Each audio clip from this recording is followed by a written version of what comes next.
Lockdown 3.0 के पीछे क्या लक्ष्य है, क्या उद्देश्य है, क्या रणनीति है, व क्या रास्ता है? क्या लॉकडाउन 3.0 आखिरी है और 17 मई 2020 को खत्म हो जाएगा?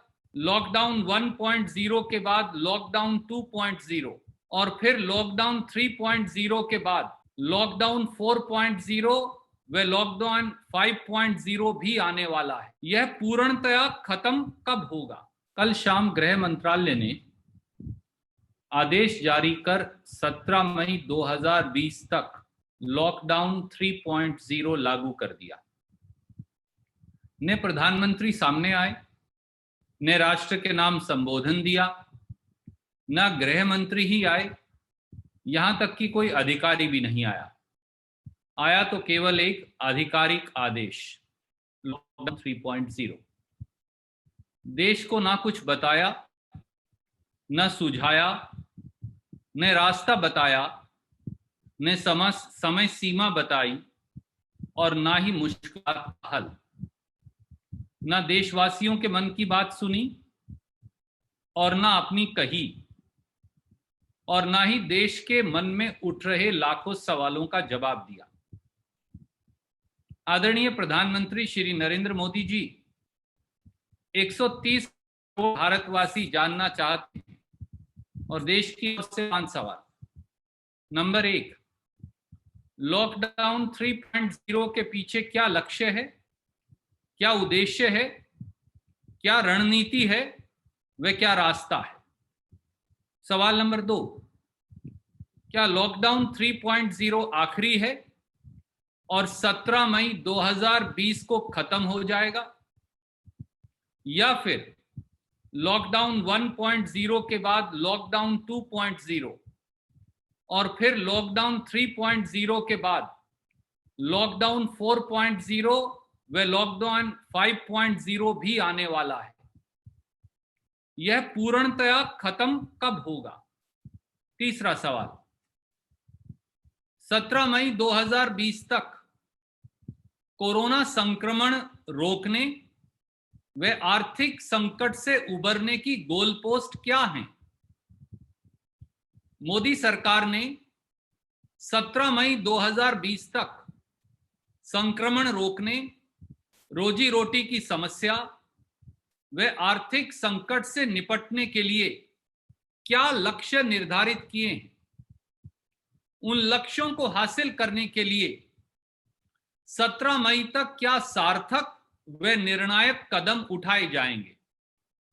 चौथा सवाल, लॉकडाउन 3.0 से बाहर आकर देश को सुचारू रूप से पटरी पर लाने की दिशा व रास्ता क्या है? देश के भविष्य को लेकर मोदी जी की सोच व नीति क्या है? किसान की फसल कटाई, एमएसपी का भुगतान, एक एक दाने की खरीद के साथ आगे आने वाली खरीफ फसलों की बुआई व खाद, बीज, कीटनाशक दवाइयों की उपलब्धता करने का रोड मैप क्या है? 40 करोड़ से अधिक गांव शहर के मजदूरों की रोजी रोटी व राशन की व्यवस्था क्या है? 11 करोड़ नौकरियां देने वाले 4.25 करोड़ एमएसएमई इकाइयों को राहत कैसे मिलेगी? मध्यम वर्ग व नौकरी पेशा लोगों की बर्खास्त होती नौकरियों व तेजी से घट रही तनख्वाहों, इनको रोकने का रास्ता क्या है? टूरिज्म व होटल इंडस्ट्री, कपड़ा उद्योग, कंस्ट्रक्शन इंडस्ट्रीज, ऑटोमोबाइल व आईटी इंडस्ट्रीज, ट्रांसपोर्ट व एविएशन इंडस्ट्री, इनके नुकसान की भरपाई और इन्हें पुनः चालू करने की रणनीति क्या है? और पांचवा और आखिरी सवाल, 8 से 10 करोड़ मजदूरों की सुरक्षित व सुगम घर वापसी की टाइमलाइन व तरीका क्या है?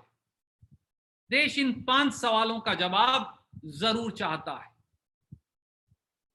कांग्रेस के 7 सुझाव हैं जो आज हम आपके माध्यम से मोदी सरकार को देना चाहेंगे। श्रीमती सोनिया गांधी जी व श्री राहुल गांधी जी ने बार बार फाइनेंशियल एक्शन प्लान पार्ट 2 की वकालत की है, अनेकों पत्र लिखे हैं और उनके आधार पर ये 7 सुझाव कांग्रेस के हैं। पहला, लाखों करोड़ों मजदूरों को 15 दिन में घर वापसी के लिए निःशुल्क यानी मुफ्त, बगैर किराए सैनिटाइज ट्रेन की व्यवस्था मोदी सरकार करे। नंबर 2 सुझाव, देश के गरीब मजदूरों,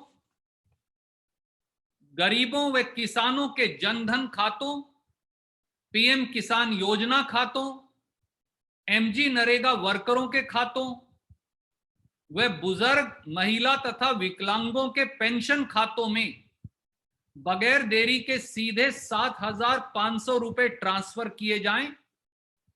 व प्रति परिवार, प्रति व्यक्ति को 10 किलो अनाज, चावल या गेहूं, 1 किलो दाल और आधा किलो चीनी बगैर देरी के मुहैया करवाई जाए। तीसरा सुझाव, किसानों का एक एक दाना न्यूनतम समर्थन मूल्य पर खरीदें व 24 घंटे के अंदर भुगतान करें।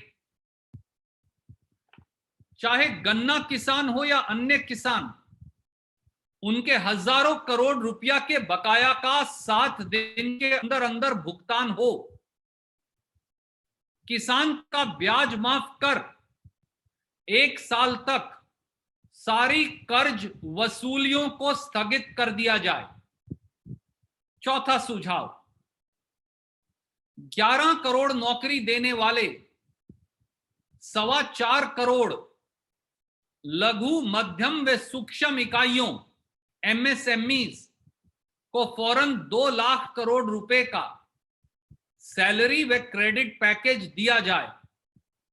पांचवा सुझाव, मध्यम वर्गीय व नौकरी पेशा लोगों को तनख्वाह व नौकरी प्रोटेक्शन पैकेज सुनिश्चित हो तथा बर्खास्त होती करोड़ों नौकरियों व मनमाने तरीके से काटी जा रही तनख्वाहों पर अंकुश लगाया जाए। छठा सुझाव, कोरोना की टेस्टिंग को कई गुना बढ़ाया जाए।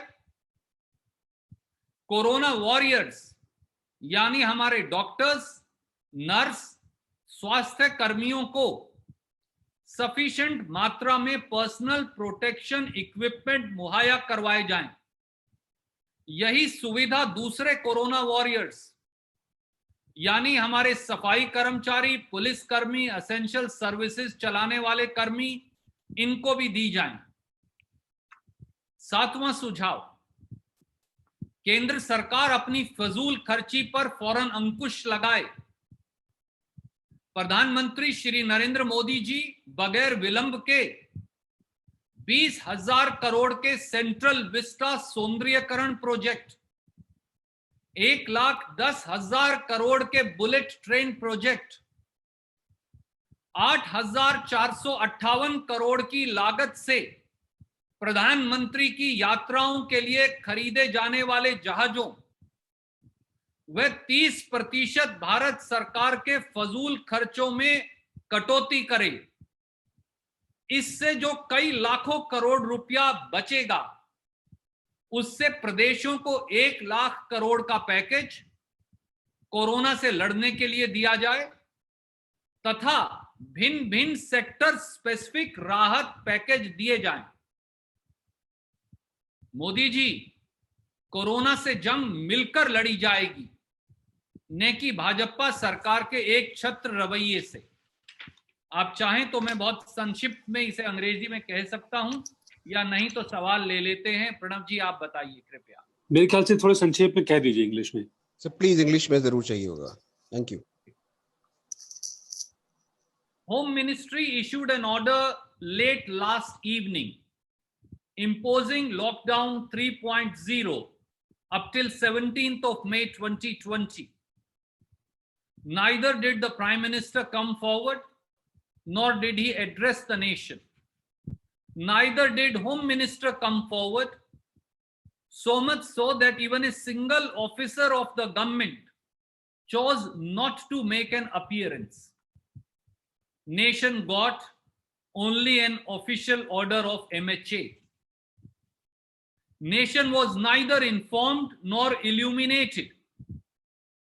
Nation was not acquainted of the way ahead or enlightened about time limit. Neither did a conversation take place on the humongous difficulties nor the multiple challenges. No one heard the Man Ki Baat of fellow Indians, nor did we hear Modi ji's Man Ki Baat. And there was no one to answer lakhs and lakhs of questions, doubts and apprehensions. Shri Narendra Modi ji, 130 crore fellow Indians want answers. We ask 5 questions on behalf of 130 crore Indians. Number 1, what is the aim of lockdown 3.0? What is the purpose, objective, and the strategy? Question number 2, nation witnessed lockdown 1.0, then lockdown 2.0, now lockdown 3.0. Will there be a lockdown 4.0 and 5.0 in the future? When will it end completely? Number 3, what is the goalpost to deal with coronavirus and economic pandemic by 17th of May 2020? What are the achievable goals by 17th of May decided by the Modi government to deal with the infection, the livelihood issues, and the economic crisis? What concrete and positive steps will be initiated by 17th of May 2020? Question number 4, what is the exit strategy from lockdown 3.0? What is the thought and policy of the Prime Minister Shri Narendra Modi for the entire nation? What is the roadmap not only for harvesting and grant of MSP to the farmers, but for sowing of the next Kharif crop, as also availability of seeds, fertilizers, and pesticides at reasonable rates to the ordinary farmer? What are the arrangements for ensuring livelihood and ration for 40 crore rural and urban poor and laborers? What is the relief package for 4.25 crore MSMEs, generating 11 crore jobs? How do you propose job and pay protection package for the middle class and the salaried employees? What is the strategy for revival and restarting the tourism and hotel industry, the textile industry, the construction industry, the automobile and IT industry, the transport and aviation industries, and other such sectors?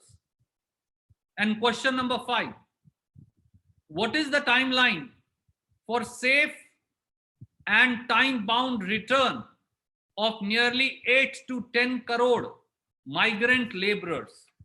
And that's why Srimati Sonia Gandhi and Shri Rahul Gandhi have written to the Prime Minister giving a number of suggestions. Srimati Sonia Gandhi and Shri Rahul Gandhi, as also the Congress Working Committee, have advocated for financial revival package part 2. And that's why Congress has now given 7 suggestions. Modi ji, this fight must be a united one and not a unitary one. And that is something that that the nation needs to remember as a whole. Thank you, and we will take questions now.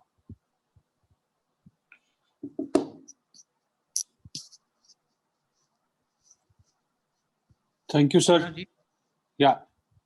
I am looking for the first person who's wanting to ask. Ramanji has raised his finger. Samia is next. After Ramanji, please unmute करके पूछिए. हाँ. जल्दी भी कल जो home ministry की तरफ से लॉकडाउन बढ़ाने के संबंध में आदेश आया है और कुछ और जानकारी भी दी गई है कि क्या क्या छूट मिलेगी, क्या क्या छूट नहीं मिलेगी, लेकिन एक बड़ा कंफ्यूजन है कि रेड जोन में क्या छूट मिलेगी, ग्रीन जोन में क्या छूट मिलेगी, ऑरेंज जोन में क्या छूट मिलेगी। यानी कि कई डिस्ट्रिक्ट मजिस्ट्रेट से बात होने के बाद उन्हें भी अभी तक इसके बारे में पता नहीं चल पा रहा है कि अपने इलाके के लोगों को, जब उनके पास कई बिजनेसेस हाउस के फोन आ रहे हैं, कई जो व्यापार करने वाले लोग हैं उनका फोन आ रहा है, उनसे जो जानकारी लेना चाह रहे हैं, उनको अभी तक सामान्य तरीके से पता नहीं चल पाया है कि 4 तारीख से वो क्या खोल पाएंगे, कैसी छूट वो दे पाएंगे, क्या नहीं दे पाएंगे। आपको लगता नहीं कि सरकार को इस संबंध में पूरी तरीके से साफगोई से बात बतानी चाहिए? सबसे पहले तो जनता की समस्या को सामने रखने के लिए आपको साधुवाद। लाखों शिकायतें इस प्रकार की कांग्रेस पार्टी की प्रांतीय इकाइयों, जिला इकाइयों व राष्ट्रीय इकाइयों तथा अग्रिम संगठनों को भी आई है। हम एक बार फिर इसीलिए चाहते हैं कि प्रधानमंत्री जी अगर इन 5 सवालों का जवाब देश को आगे बढ़कर दे दें, चाहे मन की बात से ही दें, तो बहुत सारे इस प्रकार के विवादों, समस्याओं, सवालों, इन सब पर से पर्दा हट जाएगा और लोगों का जीवन शायद सुचारू रूप से चलना शुरू हो जाए। इसलिए आवश्यक है कि लॉकडाउन 3.0 के पीछे क्या लक्ष्य है, क्या उद्देश्य है, क्या रणनीति है और क्या भविष्य का रास्ता है, इसके बारे में प्रधानमंत्री जी सामने आकर देश से अपने विचार, नीति और भविष्य का रास्ता साझा करें। धन्यवाद। Thank you, sir. Samia, you have bit on suo moto. Yes, sir. Okay, come in. Hello, sir. Good afternoon. My question begins with the fact that this particular lockdown has been only announced through a press release. Do you think there is some skirting of responsibility on the part of the cabinet ministers, either like Home Minister or the others who can possibly come to the media and make an announcement with the guidelines per se? And my second question will be about the migrant workers who are now being sent back to the native places through buses and through special trains. Do you think it's a little too late in the day? Because now when the work are being gradually restored, they are being sent back to the native places. Their livelihood depends upon these places in the city, while now they are being sent off. So do you think there is some mismatch when it comes to assessment of when exactly should they have been sent back to the hometown? Well, your first question, I will say, this is not the time for blame game. However, the nation had lakhs and lakhs of questions, genuine doubts, apprehensions, lack of knowledge about the way ahead, illumination about the path to be taken, enlightenment about the methodology, mode, and the thought process of the Prime Minister and the government in the days and months to come about leading the nation forward. None of them were answered yesterday, for no one came forward. We urge upon the Honorable Prime Minister to answer these 5 pertinent questions that Congress Party is not raising. We are only a vehicle of espousing the voice of the people and raising the voice and the questions and the doubts and apprehensions that are being stated over and over by lakhs and lakhs of fellow Indians. We hope and urge, request, plead, and ask the Prime Minister to come forward and answer these 5 questions to people of India. Regarding your second question, the migrant labor issue has not been handled in the humane, humanitarian, compassionate way that it should have been handled. We gave them 3 hours notice to go back home when they could not have. Then neither food, nor ration, nor wages were provided to them. Post our partition in 1947, for the first time in the history of the country, we witnessed pregnant women, we witnessed old people, we witnessed children walking barefoot without any food or water or medical help or medicine or necessities, walking thousands of kilometers and dying on the way. Can any nation, much less a progressive country like India, afford to treat its citizens, its fellow Indians, India's dear ones, India's most hardworking class, with such apathy and in such inhumane fashion? The answer is clearly no. We urge upon Government of India to not shirk its responsibility. How can lakhs and crores of migrant workers go home in buses by paying fares from their own pocket, by adhering to social distancing? Can I give you an example? There are 7 lakh migrant workers in Ludhiana, Punjab.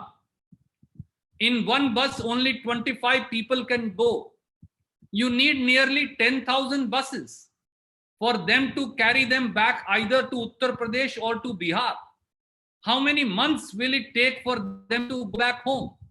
So we urge upon Prime Minister Shri Narendra Modi and Government of India to carry them back home free of cost in sanitized trains by arranging appropriate food and ration. We also urge upon Prime Minister and Government of India to transfer 7,500 rupees to the account of nearly 40 crore poor and migrant laborers through PM Kisan Yojana, through MG Narega workers account, through Jan Dhan accounts, and through every pensioner's account. Anything else will be a travesty of justice and of every founding principle that India stands upon. We sincerely hope that Prime Minister is listening to this and will today itself act upon the same. Thank you. Thank you, sir. We'll go to Siddharth from NI. Siddharth, come in, please. नमस्कार sir, मेरा सवाल ये है कि जो green zone और yellow zone के अंदर एक्टिविटीज शुरू की गई हैं, क्या कांग्रेस इसका समर्थन करती है?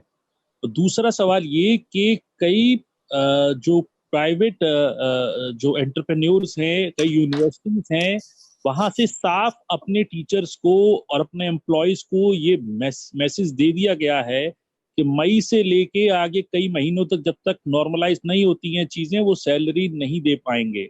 इस तरीके की चीजों पे एक क्या सरकार को ध्यान देना चाहिए, कुछ मैकेनिज्म इस पे भी बनना चाहिए?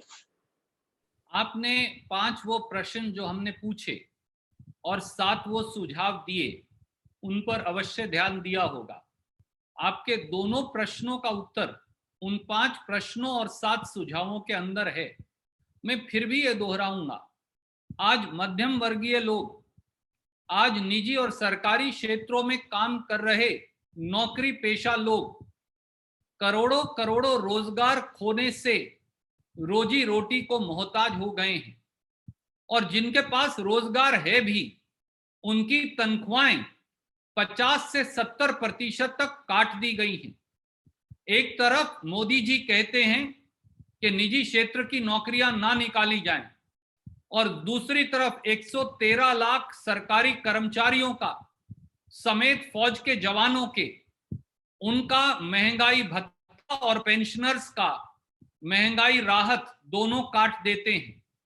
ऐसे में आज आवश्यकता है मिडिल क्लास यानी मध्यम वर्गीय लोग, वे नौकरी पेशा लोग, चाहे वो सरकारी क्षेत्र में हो या निजी क्षेत्र में हो, उनकी नौकरियों की बर्खास्तगी व तनख्वाह काटने पर संपूर्ण तौर से अंकुश लगे, और मोदी सरकार का ये दायित्व है कि वो इस बारे में जरूरी कदम उठाए। धन्यवाद।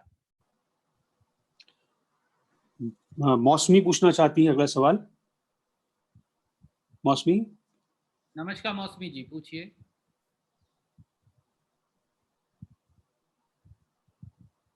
नमस्कार मौसमी जी। मौसमी क्या सुन सकती हैं मेरे ख्याल से? अगला सवाल मोहित पूछ लें तब तक। मोहित from news nation. Mohit ji पूछिए। नमस्कार सर। नमस्कार, मेरी आवाज आ रही है? हाँ आ रही है, मोहित जी आ रही है, आप सवाल पूछिए कृपया। जी, मेरा सवाल ये है कि जिस तरीके से कोरोना का संक्रमण लगातार देश में बढ़ रहा है, 37,000 से ज्यादा अब तक मामले आ चुके हैं। देश में डेली 25 से 30,000 ही टेस्ट हो रहे हैं। अगर हम अमेरिका की बात कर रहे हैं या दूसरे मुल्कों की बात कर लें तो 1 से 1.5 लाख तक अमेरिका में टेस्ट हो रहा है और वहां पे जो केसेस आ रहे हैं वो हमारे सामने है। ऐसे में हिंदुस्तान में आपको नहीं लगता है कि जिस रूप में टेस्ट होना चाहिए था उस रूप में टेस्ट नहीं हो पा रहा है, जिसकी वजह से एक्चुअल जो डेटा आ सकता था वक्त पे वो नहीं आ पा रहा है? और यही स्थिति अगर रही तो आने वाले दिनों में जो है, क्योंकि डेंसिटी के हिसाब से, पॉपुलेशन के हिसाब से हिंदुस्तान बहुत बड़ा देश है, स्थितियां और ज्यादा विकराल हो जाएंगी।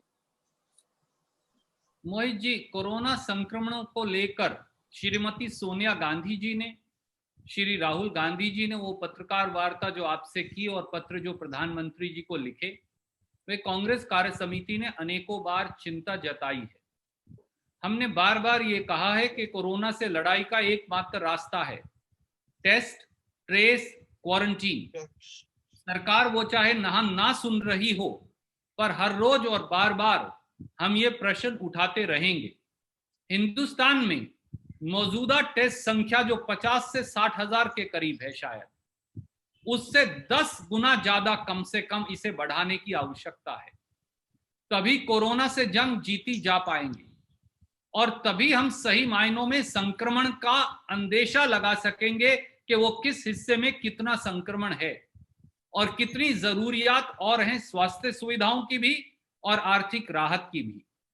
आज इस बारे में फिर हमने सुझाव दिया है।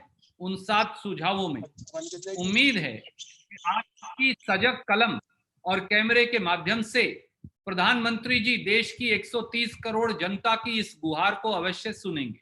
धन्यवाद। सुनील प्रभु जी का है। सुनील जी सवाल पूछिए। Sunil ji go ahead. नमस्कार। Namaskar. I just wanted to know, there is this Arogya Setu, which has been now made compulsory, mandatory. What is the Congress party's view on that?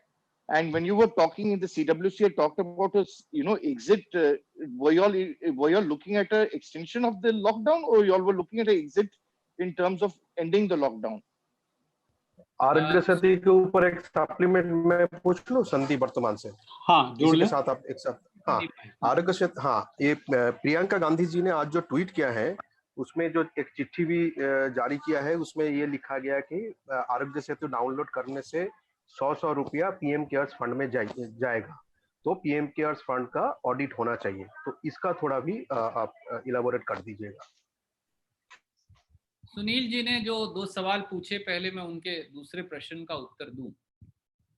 Sunil ji, can you repeat your question please, because I think they've all now got mixed. The first question is about the app, which down there, there is the issue of privacy, and now it has become mandatory for all employees, be it in private or public, to download it for its thing. It's become a national directive, so there's not an option under the National Disaster Management Act. It is now been made compulsory. There is the right to privacy, Supreme Court thing which you have already, and and the second question is on the CWC. You had an exit of the strategy that you had talked about, and even asked your Congress chief ministers to work towards that. You saw what has happened yesterday, which is a colossal, and lot of, as you rightly said, a lot of questions have to be answered now, and a lot of confusion is there. But were you all looking at an extension of the lockdown, or you all were looking at ending the lockdown? Sunil ji, that's why if you see questions 1, 2, 3 that Congress party has raised today, question number 3 specifically asks the Prime Minister whether what is the exit strategy from lockdown 3.0, whether we will have a lockdown 4.0 and 5.0 hereinafter, like we had lockdown 1.0, 2.0 and 3.0. When will it finally end? For answers to these questions lie with the Prime Minister and the entire nation was waiting to hear them from the Prime Minister, as the order of MHA came without any phase with regard to the extension of the lockdown or imposing a fresh lockdown. Regarding the Arogya Setu app, various experts have raised multiple issues of privacy and others, which Sandeep ji from Vartaman also pointed out. Indian National Congress is currently seized of the matter. We are looking at the privacy issues as also the compulsory deduction of amounts. And hopefully within next 24 hours, we will come with a more comprehensive and a calibrated response on the issue. But yes, these are areas of concern. We have noted them. Thank you. Thank you. Move to the next question, sir. I think Tarun Kalra from Total TV wants to ask a question. Tarun ji, are you there? जी, मैं सुन सकता हूँ। प्रणाम sir. Sir मेरा सवाल ये है कि pause button बताया था राहुल गांधी जी ने कि लॉकडाउन एक तरह से पॉज बटन है और जैसे ही उस बटन को हम फिर से दबाएंगे तो बाढ़ आ जाएगी मामलों की और हम कोरोना से पीछे हैं।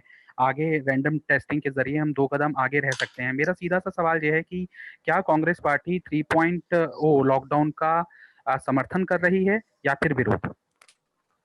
देखिए तरुण जी, सवाल और जवाब दोनों ही बड़े सीधे हैं। लॉकडाउन 3.0 लागू किया, कांग्रेस समेत बाकी ने भी स्वीकारा, परंतु सवाल ये है 21 दिन के लिए पहला लॉकडाउन लागू किया गया, उसके बाद दूसरा लॉकडाउन लागू किया गया, अब तीसरा लॉकडाउन लागू कर दिया गया। देश ये जानना चाहता है कि क्या ये फाइनल लॉकडाउन है और 17 मई 2020 के बाद लॉकडाउन देश से खत्म हो जाएगा और देश को सुचारू रूप से पटरी पर लाने के लिए निर्णायक कदम उठाए जाएंगे। यदि है तो इस लॉकडाउन 3.0 का क्या लक्ष्य है, क्या उद्देश्य है, क्या रणनीति है, क्या रास्ता है? शायद आपने अगर ये पत्रकार वार्ता पूरी सुनी हो तो आपके पूरे सवाल का जवाब इसके अंदर है। इसलिए प्रधानमंत्री जी को आगे आकर देश से ये साझा करना होगा कि लॉकडाउन से अब देश बाहर कैसे निकलेगा, या फिर देश को और लॉकडाउन 4.0 या 5.0 भी मिलने वाले हैं। इसका जवाब, सवाल सही है, मुझे लगता है कि जवाब प्रधानमंत्री जी को देना चाहिए। धन्यवाद। धन्यवाद सर। बिलाल काफी देर से इंतजार कर रहे हैं। बिलाल जी सवाल पूछिए।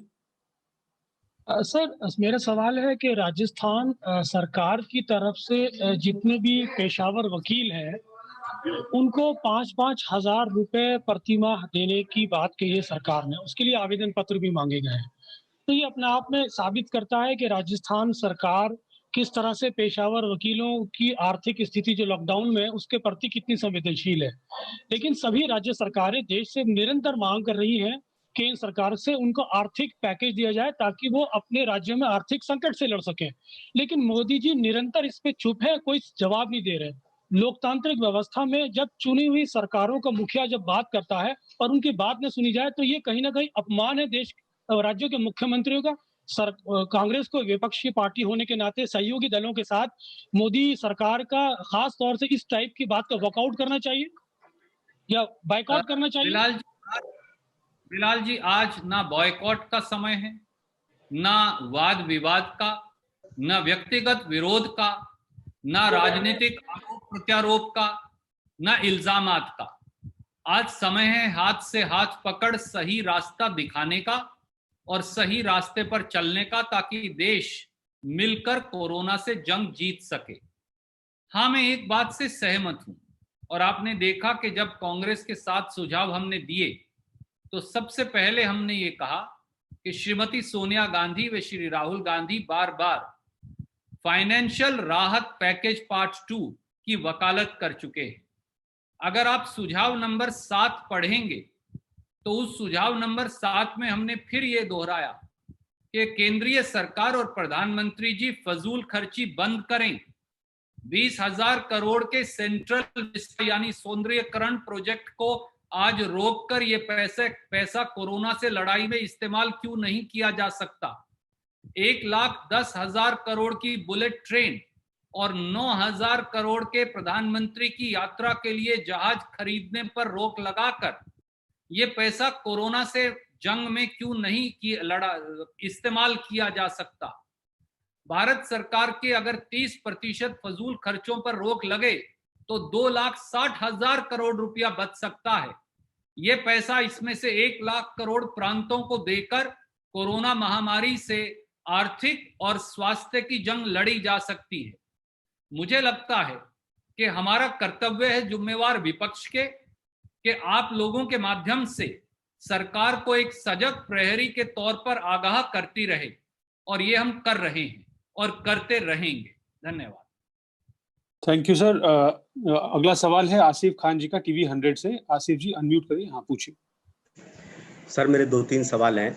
एक सवाल ये है कि जब कोरोना के मरीज लगातार बढ़ते जा रहे हैं, इसकी तादाद बढ़ रही है, तो क्या ऐसे हालातों में जो ग्रीन एरिया है, क्या वहां पर छूट देना ये ठीक है?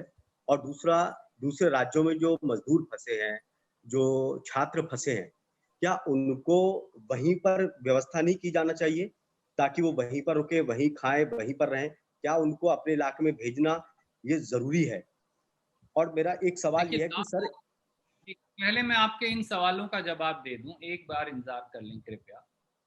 देखिए, लाखों करोड़ों मजदूर छात्र हमारे देश के भिन्न भिन्न कोनों में फंसे हैं।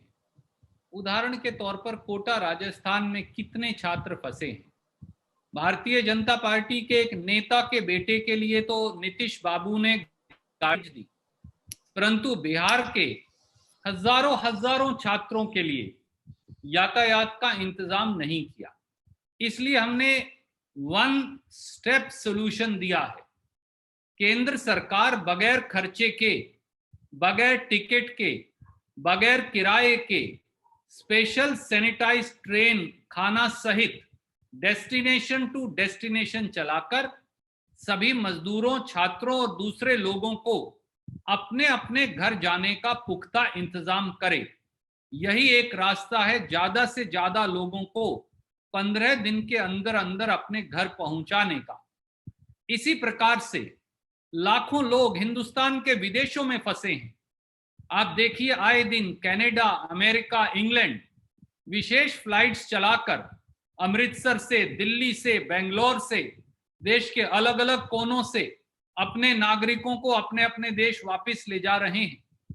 तो भारत एयर इंडिया और दूसरी एयरलाइन के माध्यम से विदेशों में फंसे, खाड़ी के देशों में फंसे हमारे लाखों लोगों को वापस क्यों नहीं ला सकता?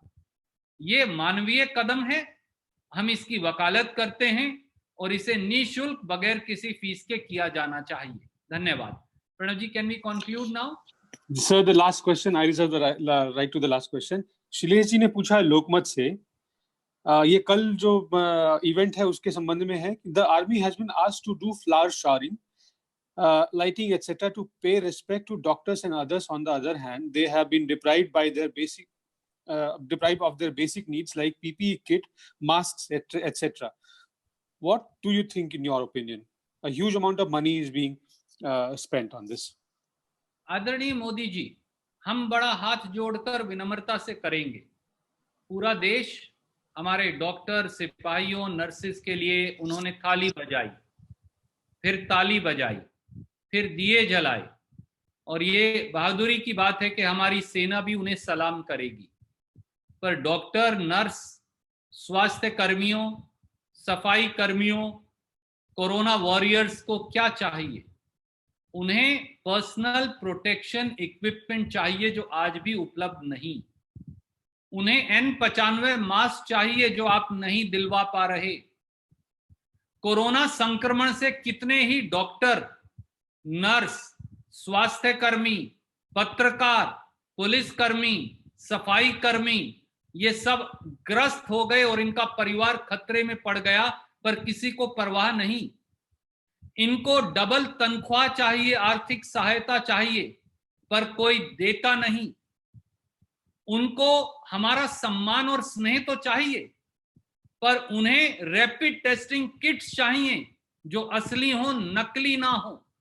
उन्हें personal protection equipment, body ओवरऑल्स, gloves, head cover, goggles, shoe cover ये चाहिए। इसलिए इस लड़ाई में सबसे पहला काम, सबसे लॉडेबल काम होगा हमारे कोरोना वाहकों को, कोरोना सैनिकों को, ये सब कैटेगरीज जो मैंने बताई जिनमें पत्रकार भी शामिल हैं, इनकी नौकरी बर्खास्त ना हो, इनकी तनख्वाह ना काटी जाए, इनको पर्सनल प्रोटेक्शन इक्विपमेंट मिले, इनको N95 मास्क मिले, इनकी तनख्वाह दुगनी हो जाए। अगर पूरा देश मिलकर और देश की सरकार ये सुनिश्चित कर दे तो ये सबसे बड़ी अनन्य सेवा होगी। धन्यवाद। सर मौसमी वापस आ गई हैं, अगर आप ले सकते हैं सवाल आखिरी। हाँ मौसमी जी बताइए प्लीज। सॉरी सर, थोड़ा नेटवर्क शायद प्रॉब्लम था। सर उत्तर प्रदेश सरकार ने अभी निर्देश जारी किए हैं और जो केंद्र सरकार ने आदेश दिया उसी के तहत कहा है कि 15 से 20 लाख को लोगों को रोजगार देने के लिए योजना तुरंत बनाई जाए। पीएम आवास योजना के तहत मनरेगा के कर्मचारियों, श्रमिकों को रोजगार दिया जाए और अपनी पीठ थपथपाई है जिस तरह से कोरोना से उत्तर प्रदेश सरकार ने जो हैंडलिंग की है। तो किस तरह से आप देखते हैं इस पूरे मसले को? और उत्तर प्रदेश क्योंकि वन ऑफ द हॉटस्पॉट्स है अपने आप में ही पूरा प्रदेश, क्या आप संतुष्ट हैं उनके इस निर्देश से?